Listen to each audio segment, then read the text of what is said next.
Öncelikle şunu belirtelim. Tabii bildiğimiz üzere Sayın Abdullah Öcalan'ın bir çağrısı gerçekleşti PKK'ya yönelik ve yine Türkiye'ye yönelik. İşte bu çağrı sonrası PKK'nın bir karşılığı oldu. İşte kendini feshetme, dönüştürme yönünde.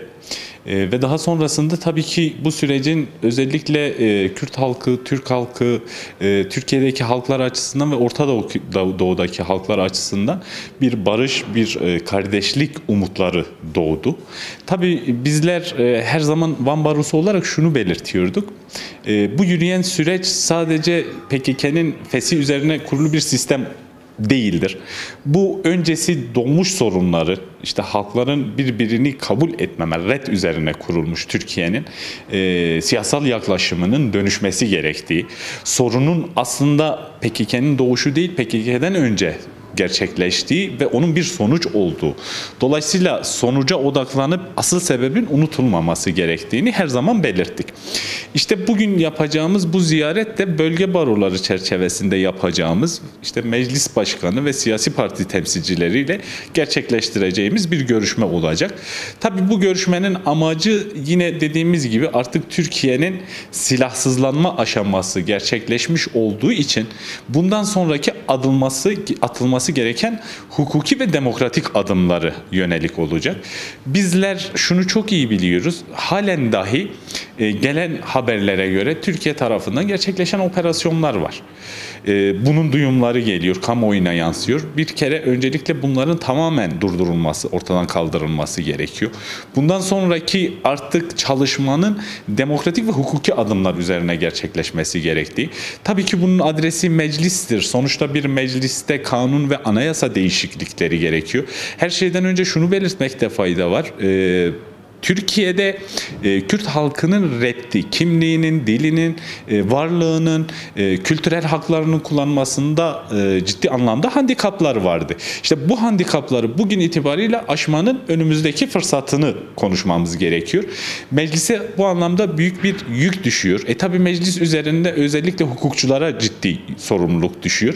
Biz hukukçularda, barolarda bu noktada üstümüze düşen sorumluluğu almaya hazır olduğumuzu, yine dilin kullanılması noktasında, Kürtçenin artık kamu kurumlarında, hastanelerde daha yakın bir süreçte Diyarbakır'daki bir vatandaşın uçakta yaşadığı muamele yine bizlere açıkça şunu gösteriyor. Hala bu dil sorunu bu ülkede aşılmış değil.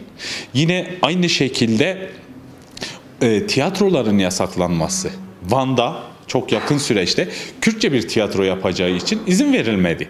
İşte bu sorunların sadece yasal ve anayasal değişikliklerle sınırlı kalmayacak ve ülkenin bütün yapılarına sirayet edecek, yansıyacak, tümüyle demokratikleşecek. Aslında demokratik toplum çağrısı biraz da bunun açıklamasıdır. Toplumun bir bütün olarak demokratikleşmesi ve kendini halklara açması. İşte Kürtlerin diline, kimliğine, kültürüne yine handikaplı alanlardan biri işte Kürt siyasetçilerinin halen dahi tutuklu oluyor olması. Ki bunların başında Selahattin Demirtaş geliyor. Ahim kararına rağmen, ihlal kararına rağmen halen dahi serbest bırakılmış değil. Yine bunun gibi birçok hasta tutsaklar, son yapılan infaz değişikliği kısmen hasta tutsaklara dokunmuş olsa bile yine kapsayıcı değil. Mesela ağırlaştırılmış müebbet alanı ya da müebbet alanları kapsamıyor. Oysa hastalık dediğimiz şey aslında cezaevlerinde yaşamını sürdürememedir. Dolayısıyla ölümle karşı karşıya kalmasıdır ki orada bir hak ihlali vardır ve burada cezanın niteliğine bakılmaması gerekiyor. Yine bunun dışında diğer infazla ilgili sorunlar var. İşte siyasi hükümlü ve tutuklulara uygulanmayan şartlı sarı verilme gibi sıkıntılar var. Kurul kararlarındaki handikaplar var, keyfi uygulamalar var. İşte kayyum sıkıntısı var. En yakın süreçte Van'ın yaşadığı ciddi bir sorun var. Kayyum hukuksuzluğu halen çok ciddi bir şekilde kendini hissettiriyor Van'da. Seçilme ve seçme hakları insanların elinden alınmış durumda. Yine bunun yanı sıra yaşam hakkı ihlali noktasında özellikle adil yargılanma handikaplı. Daha geçen gün Van Özalp'ta Seytan Durdu dosyası gerçekleşti, katliamı gerçekleşti ve biz orada ciddi bir hukuksuzluk gördük.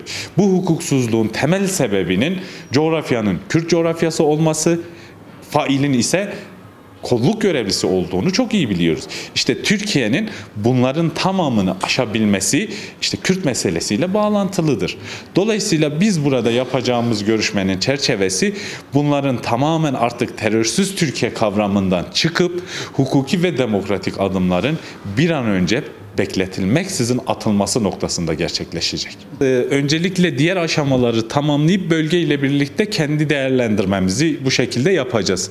Düşüncelerimiz arasında ama halen hali hazırda atılmış bir adımımız yoktur bu konuda. Şunu belirtelim öncelikle, tabii bunu aşmanın yolu hukuk noktasındaki dönüşüm ve değişimdir. Başta anayasa, sonrasında Türk Ceza Kanunu ve yine terör yasası dediğimiz yasanın handikapları. Bunlarla ilgili çeşitli değişiklikler gerekiyor. Fakat bizim şu an çizdiğimiz çerçeve biraz daha genel bir çerçeve. Anayasal değişiklik, kültürel haklar, demokratik haklar, siyasal haklar, işte dediğimiz gibi kayyum hukuksuzluğu gibi genel çerçeve. Fakat ondan sonra görüşmeler sonrası planladığımız bir çalışma söz konusu. Ondan sonra bu adımların hangi düzenlemelerle, hangi yasal düzenlemeye dokunmakla gerçekleşeceği noktasında ise detaylı bir çalışma yapıp onu kamuoyuyla ayrıyeten paylaşacağız. Ama bu yapacağımız görüşmede tabii ki sunduğumuz görüşlerimizi de kamuoyuyla paylaşacağız. En acil dediğimiz atılması gereken adımlar yasal düzenleme yapılmadan önce mesela bir ahim ihlal kararını uygulamak. Bu en acil ve en uygulanması gereken. İkincisi hasta tutsaklar. Çünkü bu yaşam hakkı söz konusu, ihlal edilen bir yaşam hakkı var ve bunun kanuni düzenleme bekleme şansı yoktur. Bir an önce uygulanması gerekiyor gibi hukuki düzenleme gerektirmeyen demokratik adımlar. Mesela kayyum uygulaması dönemsel değerlendirmelerle uzatılan ama hukuka aykırı, anayasaya aykırı, evrensel hukuk ilkelerine aykırı. Mesela bu kararlardan geri dönülebilir. En acil uygulamalardan biri. Bunlar aslında sürecin halk nezdinde inandırıcılığı ve güvenilirliği açısından da çok önemlidir.